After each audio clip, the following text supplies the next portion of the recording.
So here I have two devices, and I will transfer $1 from this device to this device instantaneously. Enter the amount and send. I'm seeing the transaction now. And there it is. What you've just witnessed is what looks like a standard financial transaction. Money was transferred electronically from one account to another. But while it appears like an ordinary bank transfer, it may perhaps be the most revolutionary technology you're likely to see in your lifetime. This technology is called Bitcoin.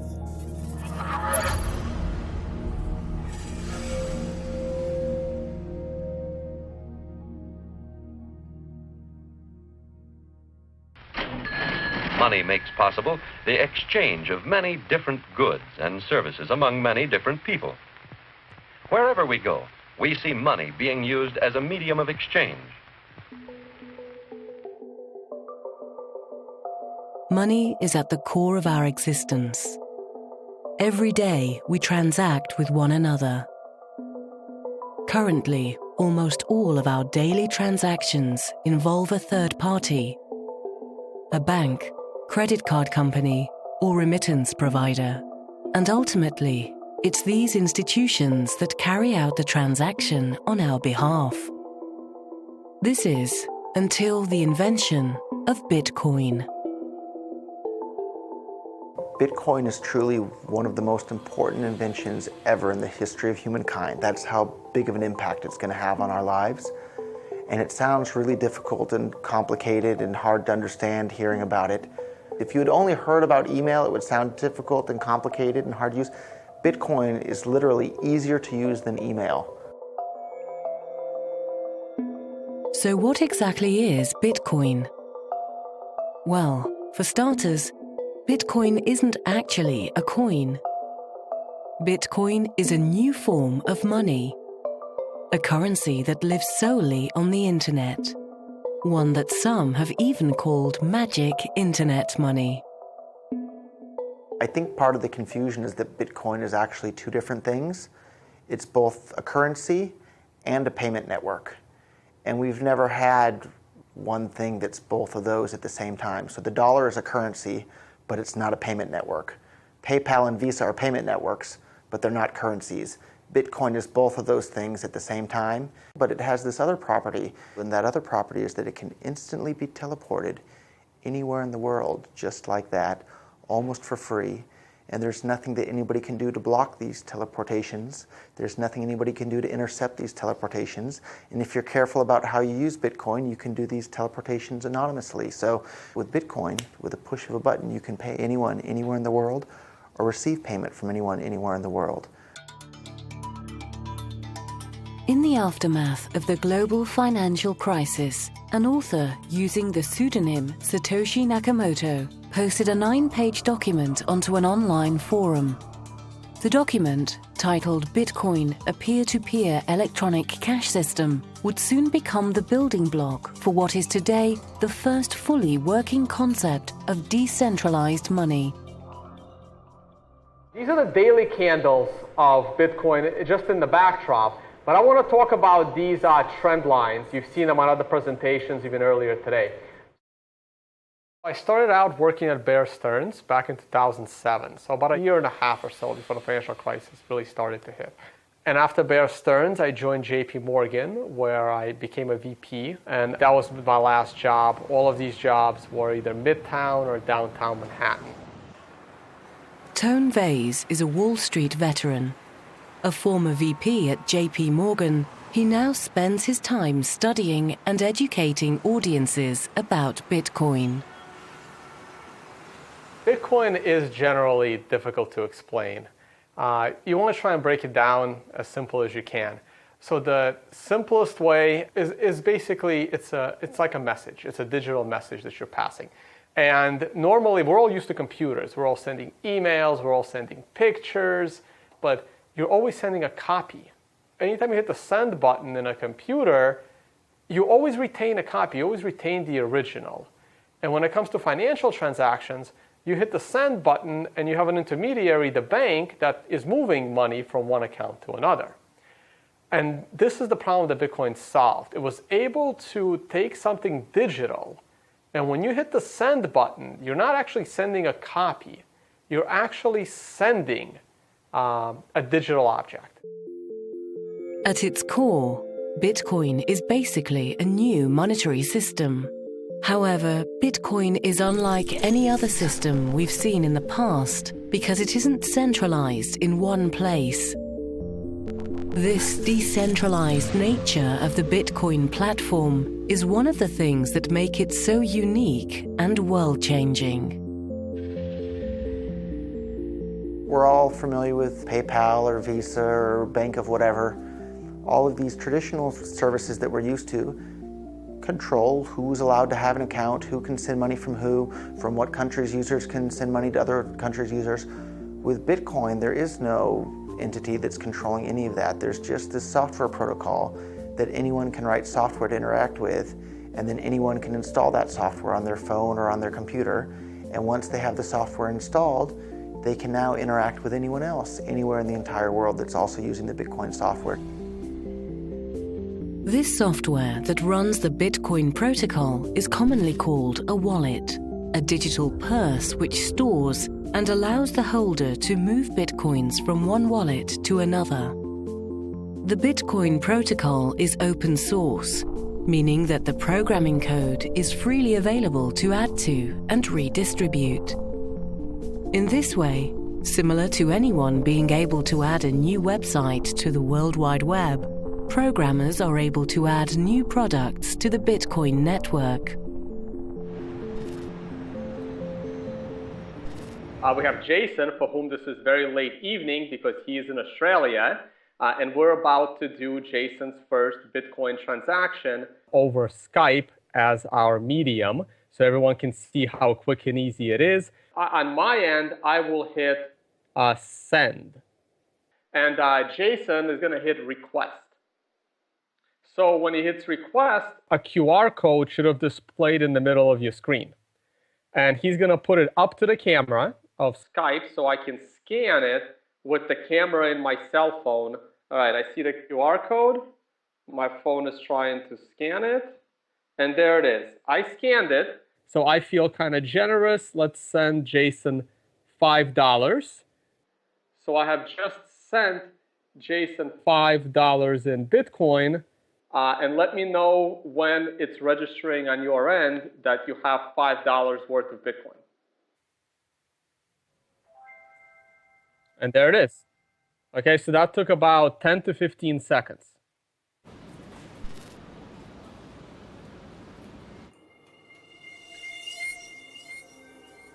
Bitcoin enables users to send and receive money instantly without the involvement of a third party.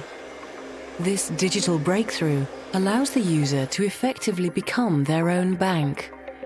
This is a complex idea to handle, but the possibilities of this new bankless currency are enormous. はい、こちら3240円になります。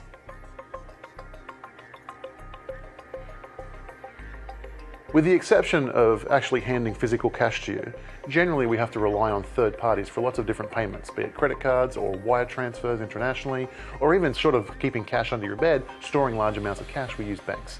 And what Bitcoin does is allow us to do all of those things without any third parties. So in that sense, we can be our own bank, we can be our own payment system, we can be our own international wire system, we can be our own remittance system, we can do all of these things without relying on any other third parties. That's what Bitcoin allows us to do.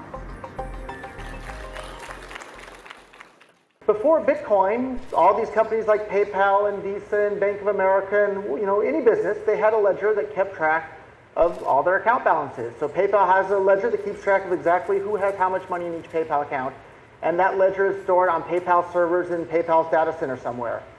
And before the invention of Bitcoin, people thought that it was impossible. All the mathematicians and computer scientists thought that it was impossible to have consensus on a distributed ledger like this. But what Bitcoin did is it came along and figured out how to keep track of this ledger that keeps track of who has what Bitcoins. But instead of that ledger being on one data center, it's on everybody's computer across the entire planet that's running the Bitcoin network, including my laptop right here. I have a full copy of the entire Bitcoin ledger. This public ledger, known as the blockchain, is perhaps what could make Bitcoin a financial game changer. Bitcoin is what is known as a cryptocurrency, meaning that it's a digital currency in which encryption is used to regulate the creation of new units and verify the transfer of funds. New Bitcoins come into existence through a process called mining. A miner is a person or entity who runs a very powerful computer in an effort to solve a complex mathematical puzzle known as a block. Miners around the world compete to solve or close a block and are rewarded with newly generated bitcoins if they're successful. All transactions that travel through the Bitcoin network are pieces of this complex mathematical puzzle. So when a miner solves a puzzle, they're actually verifying the integrity of each and every transaction.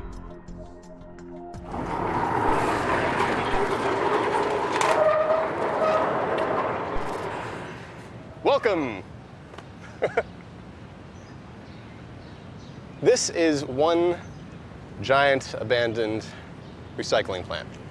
We've got incinerators over there, those two big silos. Right around this wall, we have a megawatt worth of solar panels. It's a lot. That's about as much as what we consume. So we're going to be able to offset our electrical costs completely. This is a work in progress, but a Bitcoin mine is a group of computers that contribute its processing power to facilitating Bitcoin transfers and the security of the network. Yeah, it is one big supercomputer, and all of these individual computers are kind of throwing guesses at this mathematical problem. And it's a very difficult problem. It takes lots and lots of computers to guess it. Once that guess is correct, that is sent to all the rest of the computers, and with that answer, they record all the transactions that have been done up to that point. It's a very secure system for facilitating transfers, recording transfers, and making sure that no kind of shady work has been done.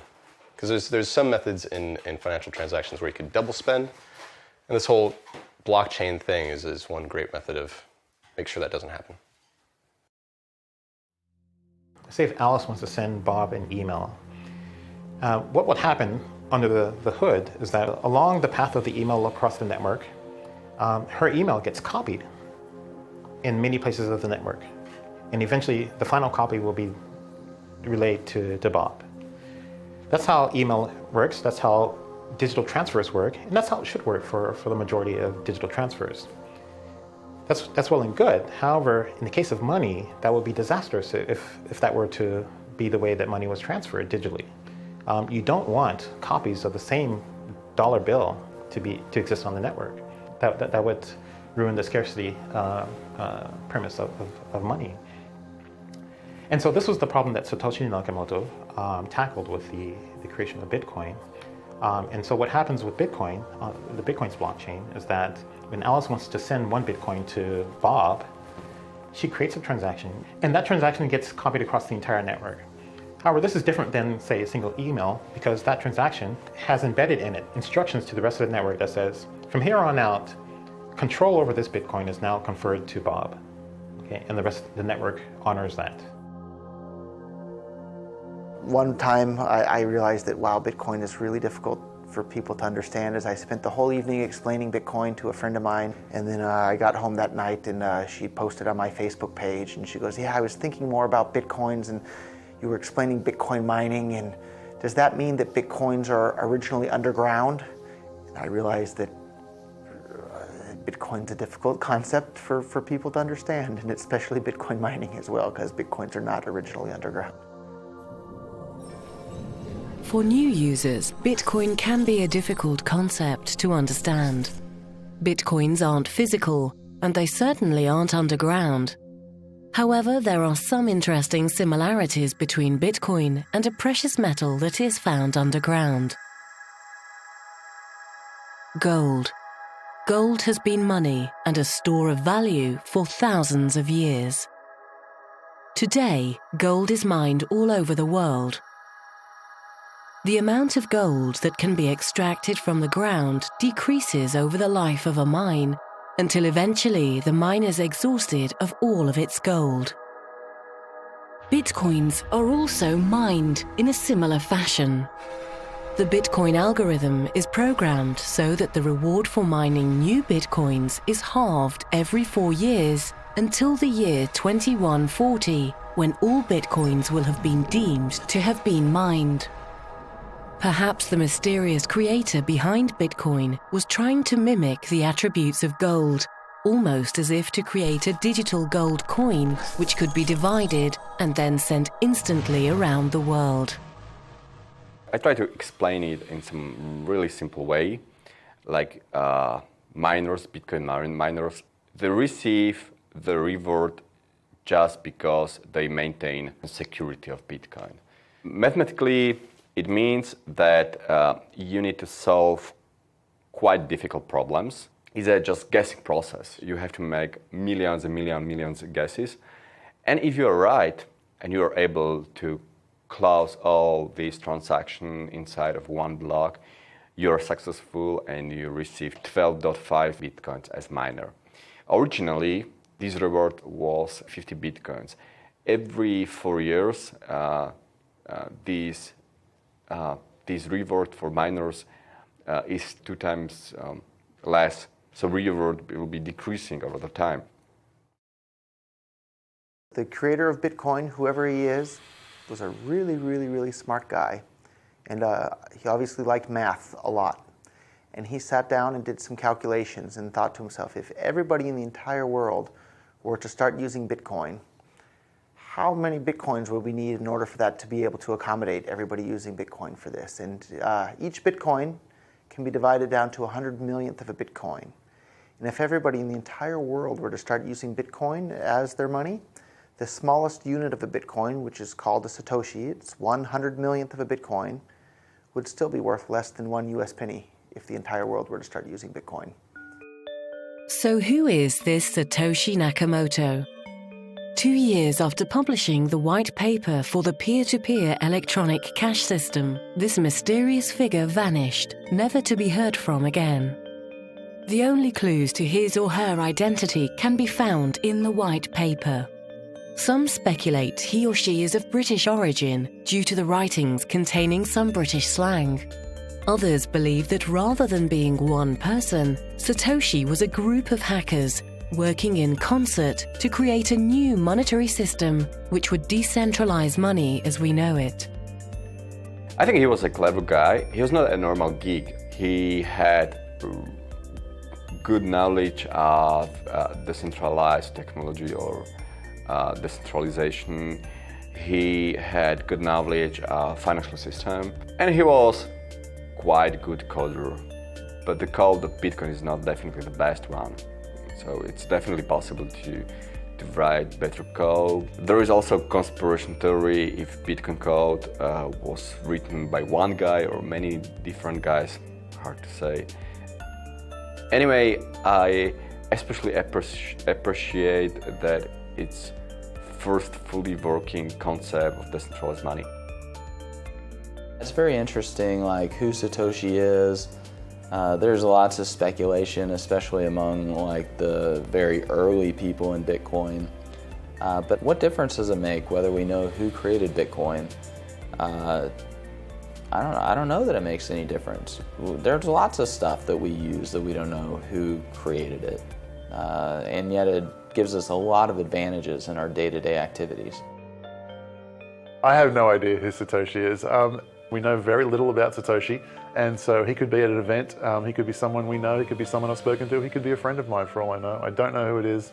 I don't know if we'll ever know, but it's a fun game. Am I Satoshi? I don't think I'll answer that one.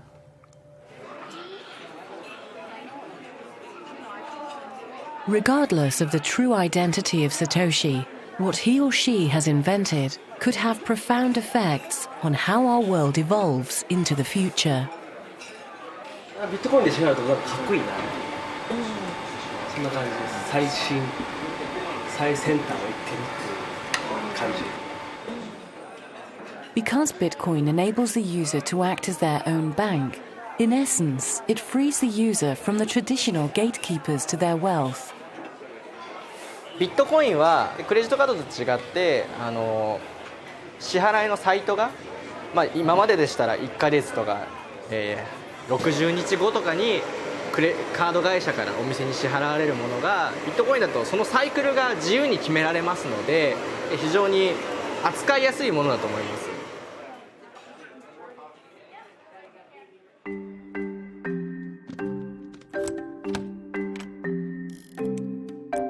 We all use keys in our daily lives. Keys allow us to access and control our valued possessions. They also protect our valuables from being stolen. Take your car as an example. Holding the keys to your car allows you access to it whenever you wish. But suppose you've had a few too many to drink, and your loyal friend confiscates your keys from you. The car may still be yours, but now you no longer control it. Taxi! And must hail a ride home. The same can be said of our finances. Although you may have the debit card and password to your bank account, the funds aren't directly in your possession. Every time you make a withdrawal or transfer from your bank account, the bank is actually acting on your behalf and moving the funds for you. This is where Bitcoin is fundamentally different. Bitcoin enables an individual to hold the private keys of their own wealth. So with pretty much every asset that we have out there, we don't directly hold the dominion or control over that asset. For example, the Royal Bank of Scotland, they had 700,000 accounts, ATMs, just went down for the weekend. Nobody could access the ATMs, couldn't get money out. You have a credit card or a debit card and it gets turned off because of suspected fraud or you did a charge in an unusual location. Well, guess what? The credit card company holds those private keys. They get to make the choice, not you. Bitcoin is very, very different in this regard. It is built on public-private key encryption. And what that means is that you send Bitcoins to the public key, and then in order to send the Bitcoins, you have to be able to sign with the private key where the Bitcoins currently reside. And that literally is a number. That private key is a number. Bitcoin, nobody gets to turn it off. If you have the private key, you get to access it and use it.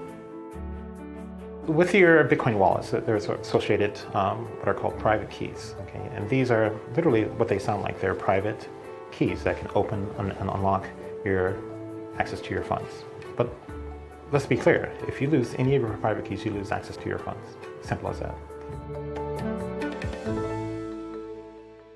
So we just bought some Bitcoins out of a local Bitcoin ATM. And so what actually comes out is what we call a cold wallet. It's a little piece of paper with two squares on it, or two things that look like Roche ink blotch tests, and a bunch of alphanumerics underneath each. Now the top is the public key, which is what people would use to send Bitcoins to this address. And the bottom one is the private key, which is what you would use to scan in order to retrieve Bitcoins from this address. Now it's very important to note that that private key is something that you really shouldn't be showing around everywhere, because whoever scans this first will be able to take the Bitcoins off this address. Also, if you were to happen to lose this piece of paper, then you've actually essentially lost your Bitcoins because nobody else has a copy of this private key.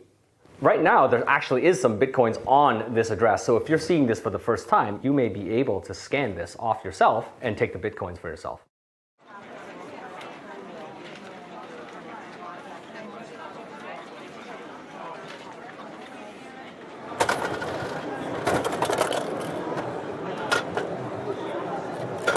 So here is a Satori coin. There is a value of 0.001 Bitcoin inside. In today's exchange rate, that would mean about 45 cents. So it's a very minimal amount, but it is true Bitcoin inside. Now, how to redeem the value out of this token? One would have to peel off the hologram sticker in the back. Here we go. And then a QR code would be exposed. And this QR code is the private key information, which is essentially like a password. And with this private key, and only with this private key, one can redeem, you can import that value to your Bitcoin wallet. Anything that's physical has a very strong sense of authority or authenticity. And to make the barrier to entry to Bitcoin as low as possible, I think everyone working on the project felt it was really important that someone could have a part of Bitcoin that they can hold in their hands that's portable and doesn't cost very much to get started. It's kind of a low commitment object. Because Bitcoin is built on public, private key encryption, the entire workflow for sending payments, particularly online, is fundamentally different from that of credit cards.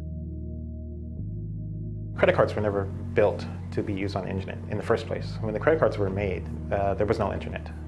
So a pull system is that you've given the authorization to the merchant or the credit card issuer to pull from your bank account whenever it is that they feel that they have the right to do so. With a credit card, whenever you want to initiate a transaction, you are effectively giving the keys to the merchant, right? And you give your keys to every merchant you deal with. So every time you make a transaction, for example, online or so, you're taking a risk because you're entrusting the merchant with this very personal information, which they could then take to initiate transactions as well if they wanted to. Whereas Bitcoin, it's a completely different model where the control is more weighted towards the consumer. The consumer then pushes their funds to you. And then if you're doing an internet service, right, you could broadcast a Bitcoin address and anyone in the world could send Bitcoin to you. If you were a band, a musical band, and you're performing on a concert and your concert was being broadcast around the world, if you put up on the stage a sign that had a Bitcoin address, well, you could be funded by anyone who was watching that broadcast anytime they watched it from that point onward.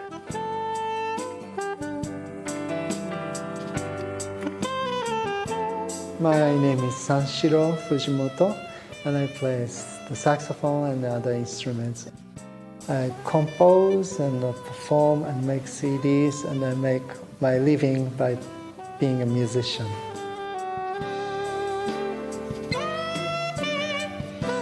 Today's small live show I did without no admission fee, and if you appreciate my music, then you can tip me. By tipping, you don't know how much. You might get 0, or if your performance is great, you might get more than you think. So that makes me play better.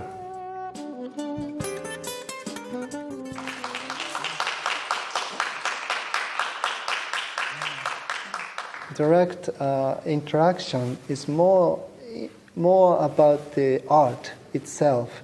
And if you tip someone in the street, you don't tip big money, you tip like 10 cents, quarters, and small money. But to send the small money on the internet costs more than what you're supposed to tip. So Bitcoin is much better way to tip someone in the internet. Bitcoin payments are a push system, meaning that the funds are pushed from sender to receiver. This makes for a faster and cheaper system than traditional pull systems like credit card transactions. This in turn also means that Bitcoin transactions are final and cannot be reversed. Credit cards actually has about a 6-month settlement time. Even though the transaction looks like it went through, the person can then call back and say this was a fraudulent transaction. and then the credit card will take that money away from the merchant in some cases. In some cases, the credit card will eat the cost, and that's a chargeback. Now, we pay for this. This is the 3% fee. Merchants usually pay this 3% in order to accept credit cards. So Bitcoin transactions don't have chargebacks. I think of it as a good thing. As much as people like to say how great it is to dispute things, it very, very rarely happens. Almost never do you order something from a legitimate company and you were not satisfied and then the company did not solve your problem. Most of the time this situation happens is when your credit card is actually stolen. And your credit card can always be stolen. Everyone's credit card is all over the internet. Is just luck or bad luck if your credit card happens to be used in a fraudulent transaction. We have some businesses accepting Bitcoin, mostly restaurants, for example. We have some restaurants here set up in Acapulco. For merchants, when they accept Bitcoin, is for them to have another option, an innovative option. And for them, they have a lot of advantages. We don't charge what the credit card fees charge every time they slide the card, 3, 4, 5, even 10%, depending on the credit card. We don't charge anything. We don't have a minimum fee. You can pay 10 pesos, 50 pesos. We don't have a minimum. With Bitcoin payments lowering the cost of doing business and eliminating the possibility of fraudulent transactions, companies ranging from mom-and-pop stores to multinational corporations have started to embrace this new way to transfer value. This is Harvard Medical School, and this is Harvard Chair. I visited here, it's 1997 to 1999. 僕らは今ファックスを使ってますけれども、今は Facebook とか SNS でもうすぐ写真でね、旅行行く時もパスポートもファックスを取らずに送ることができます。ということはファックスはもう未来ないと。そしたらクレジットカードとかそれからお金ですよね。その未来はどうなるのかといった時に仮想通貨っていうのが脚光を浴びるだろうというふうなことを考えました。でそういったようなことを考えると特に国際派でありたいと思っているということも含めて、できれば日本で医療機関であるいは歯科医院で一番初めに導入するということによってこれから一緒にビットコインと成長することができるんじゃないかというふうに思ったわけです。The first large publicly traded company to accept Bitcoin is Overstock, and they now ship goods to over 200 countries. Last I checked, Amazon only ships to about 50, 60 countries.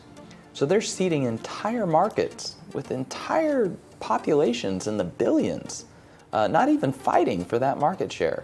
Additionally, if Amazon accepted Bitcoin, there would be no fraud, there would be no chargebacks, so it would lower their costs. It would greatly increase Amazon's profit margins to accept Bitcoin. Bitcoin allows merchants to accept payments for their products and services seamlessly. And although it's becoming a great tool for merchants to offer their products to previously untapped markets, it's the people in these developing countries who will benefit the most. Bitcoin is the easiest, safest, fastest, best option for people that don't have bank accounts or that don't have IDs or they don't have anything but a smartphone. And there's lots and lots of people in the world that's the position that they're in.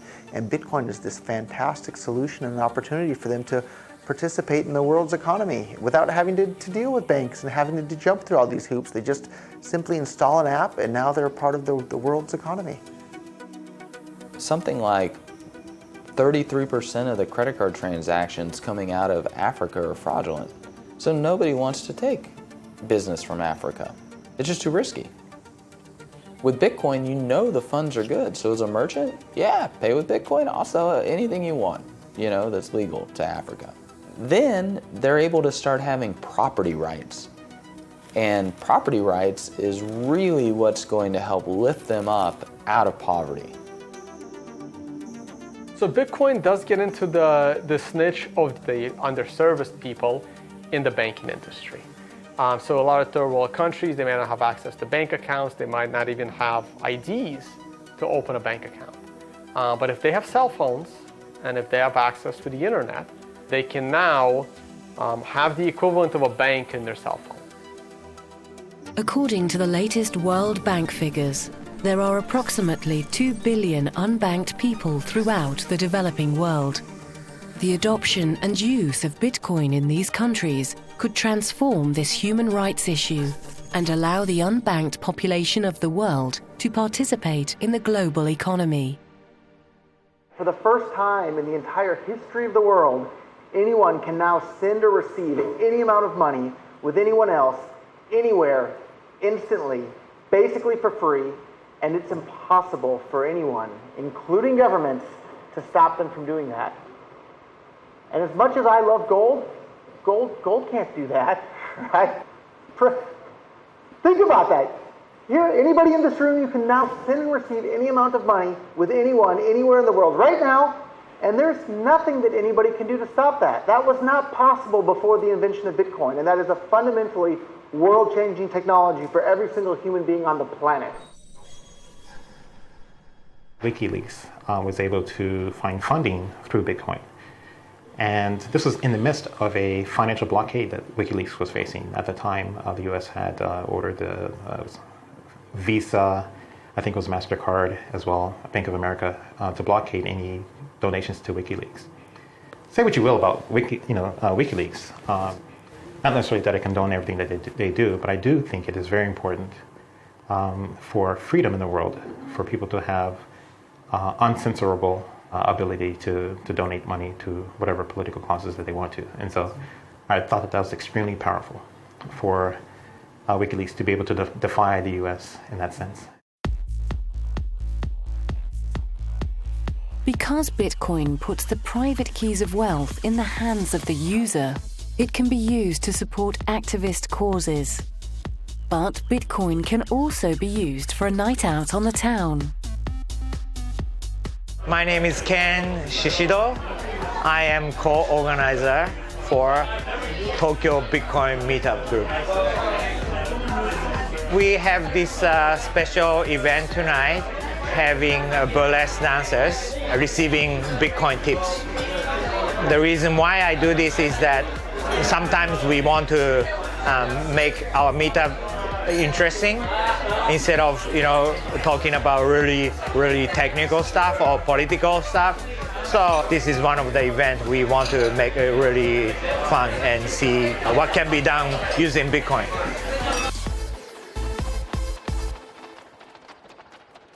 Currently, if you're living in most countries, buying things is not a problem. You have credit cards, you can still use cash, and to me, that is not the true use of Bitcoin.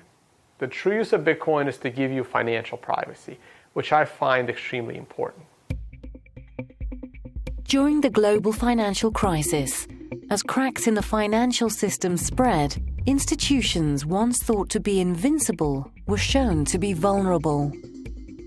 As we now know, governments around the world were forced to bail out financial institutions. A bailout is when government takes taxpayer money and gives it to an irresponsible financial institution to bail out their mistakes. A bail-in is different in that laws are written which permit financial institutions to take funds directly from customer accounts to shore up their losses. Such a thing occurred in Cyprus in 2013. When I started learning about Bitcoin back in 2013, especially during the Cyprus event, when banks were shut down and money was confiscated from people, I remember telling my coworkers, some of the PhDs, the quants, this is really bad. This is actually going to probably start happening in many other Western countries. And they were all laughing at me saying, no, it's just Cyprus. It'll never happen here. And that's when I knew someone must have come up with a way to get around this problem. When a depositor deposits dollars or euros into the bank, title to the dollars or euros transfers to the bank, and those depositors become unsecured creditors of the bank. If the banks screw up for whatever reason, there's now been legislation passed in many of the countries where they can be bailed in, meaning that their deposits can be turned into shares of the bank. Jeff Berwick is an entrepreneur, financial commentator, and podcast host. Having founded Stockhouse.com, Canada's largest financial news website, Jeff's analysis, writings, and videos have been viewed by millions of people around the world. It's difficult to say exactly what's going to happen in the future, but it's definitely going to keep happening. I said after Cyprus it's going to happen in Greece, and then they shut down the banks in Greece for months. And of interest to people who live in Europe is on January 1st of this year, they passed a European bank bail-in legislation. So that should be a huge wake-up call to people that they're doing that. So in Cyprus, they didn't actually pass it before. So in Cyprus, they closed the banks. Then they came up with some legislation and said the banks could just take their customers' money to keep afloat. So they didn't even have that legislation, and they did that in Cyprus. Now they already have it in place, so they know what's coming. I see Bitcoin as a way to protect and hide your assets. And we're not saying this is bad. I'm not saying that only criminals hide their assets. No. People that have worked hard and they've paid taxes and they've done everything. And like what happened in Greece and Cyprus, where money in bank accounts was just confiscated. So if the next time the banking system gets in trouble, it could be users' accounts that are rated to help fund the banking system. We're talking people with significant money, 100,000, 200,000, but it's legal money. They've worked hard for it. Some economists believe that the global financial crisis of the last decade was just a precursor to a much larger calamity. If this is the case, how will governments react in response to the next failure of our financial system? Unlike the current banking system, Bitcoin allows individuals to hold the private keys to their wealth. However, this also comes with the added responsibility of securing the Bitcoins. With Bitcoin, you're in 100% complete control of your own money, but that also means you're 100% responsible for what happens to your own money. So it's your job to make sure that you keep your Bitcoin safe. People are used to things like credit cards and bank accounts and PayPal, and if your credit card gets stolen, you just call the credit card company and they cancel it, and that's the end of it. If your Bitcoins get stolen, there's nobody that you can call to ask for help. But the other side of the coin there is that there's nobody that you have to call to ask for permission to use your Bitcoins however you want. So it cuts both ways. Mt. Gox, the Tokyo-based Bitcoin exchange, has filed for bankruptcy protection.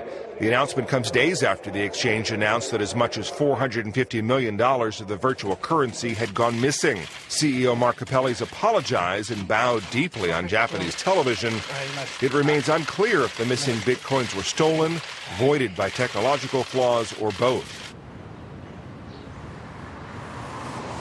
So actually, this is the old Mt. Gox building. Mt. Gox was the biggest Bitcoin exchange that ever existed. I think at some point they were doing over like $100 million a day worth of volume. And they collapsed in quite a spectacular fashion in 2014. I think the size of the losses amounted to over $450 million. They claim to have lost 850,000 Bitcoins, of which 200,000 were found afterwards in some old wallet. People were putting money in and essentially giving them their Bitcoins, giving them the control of the private keys. And the irony is that exact centralization risk is what Bitcoin is supposed to free us from. And Mt. Gox just took all of the decentralized nature of Bitcoin and put it into one company with a lot of people's money. And then on top of that, put the control of that company's finances under one person who has the keys to the kingdom. We've probably seen over the last 2 or 3 years, I would, by my count, probably somewhere between half a dozen to upwards of 10 different major hacks of companies that are involved in Bitcoin. And one thing you have to understand is that Bitcoin is fundamentally different from securing an asset that's held within the regular financial space. With Bitcoin, if you ever get access to the private key to someone's wallet, you can initiate a transaction outside of the infrastructure of that company without their knowledge. That's unlike anything that exists currently in the financial space, where if you want to take money out of that target, you have to have infiltrated their infrastructure. I think it's part of the mentality where people are trained not to trust themselves with their own money. And so everybody puts their money in a bank for safekeeping.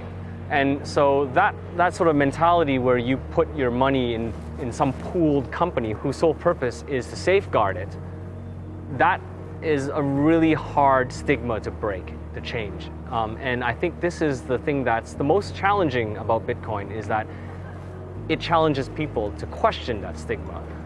It challenges people to take control of your own money and value and to safeguard it yourself.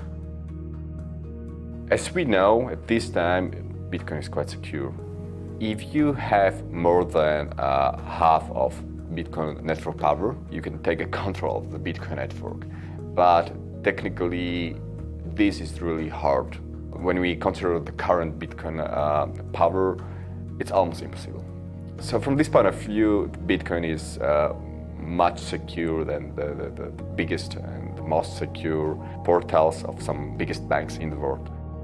The problem is that many people do not trust Bitcoin just because there were a lot of news about hacking some Bitcoin portals and some exchange services and so on. The problem is that like all services based on Bitcoins is not a Bitcoin, itself. So you cannot associate the security of Bitcoin-based services with the Bitcoin itself. The collapse of the Mt. Gox Bitcoin exchange in 2014 caused much confusion and skepticism about the security of Bitcoin. However, years after the collapse of the once largest Bitcoin exchange, Bitcoin is now on the radar of many institutions within the financial industry. The big question, the conversation you'd hear, is that the question was whether blockchain technology would impact the financial industry. And now, if you go to the trade shows and you listen to the media, the question is not whether, the question is how blockchain technology will impact and transform the financial industry. It's now a foregone conclusion that blockchain technology will impact the financial industry in a major way. So that's where we are now. But we weren't always there. If you look just 2 years ago, the attitude was that Bitcoin was almost a laughable concept, and it was a non-sustainable system, and it couldn't be applied in the financial space. In Japan, the virtual currency law has passed in the lower house, and hopefully actually it will pass in the upper house as well in the very near future. That means actually government recognizes the existence of the virtual currency, and then trying to actually set some regulations and trying to actually support the business.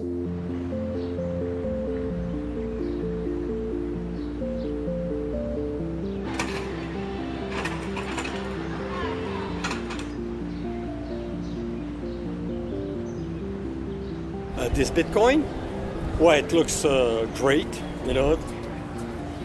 It's a nice piece of collection, It's better than a yen or a penny. Some of the areas where Bitcoin has been most popular so far is China, which has quite a high level of capital controls. Other countries like China, Argentina, Iran, this is where Bitcoin's really caught on to a lot of people because it's not easy to transfer money in or out of the country without going through regulatory problems or having to know someone in the government and things like that. So definitely that is a huge boost to Bitcoin. The advantages of Bitcoin continue to increase its popularity around the world, sometimes in the most unlikely of places. My name is David Hyatt and I operate the Phoenix Rising Cafe in Nimbin. This is where our Bitcoin machine is located, right next to the traditional ATM machine, so the customers have a choice of using either. I saw that the current banking system was rather restrictive, and the independence of people running their own banking systems really appealed to me. And the fact also that it was digital and we're living in a digital age, I just knew that it was something that would have to get traction over time. Bitcoin is definitely the largest innovation in monetary science since Isaac Newton's gold standard. Going to completely revolutionize how all of our assets are held, so it's going to disrupt law, going to disrupt accounting, going to disrupt our finance industry, going to disrupt so much. It will also rapidly decentralize the capital. No longer will millions of people accumulate all of their capital into one big pile that then gets allocated by a senior vice president of Merrill Lynch or Bank of America. It'll be millions of people that you have to go and entice out of their capital to go fight a war in Afghanistan or Iraq. Once you decentralize all of those private keys, it becomes much more difficult to get people to pay for a lot of these goods and services that they otherwise wouldn't necessarily pay for. I'll just scan it, and now I have your Bitcoin address in my wallet right here, and I'll go ahead and enter $1, and we'll hit send. Mind sending the transaction? Sent, and there you go, you heard the noise. Before Bitcoin, I was basically retired. I was just hanging out, enjoying my life, practicing jiu-jitsu every day, and it was really fun, but wasn't really going to make the world that much of a better place, if at all. And then I discovered Bitcoin, and I looked around the world and I saw all these wars being fought and central banks debasing the currency and basically preventing the world from being as good of a place as it potentially could be.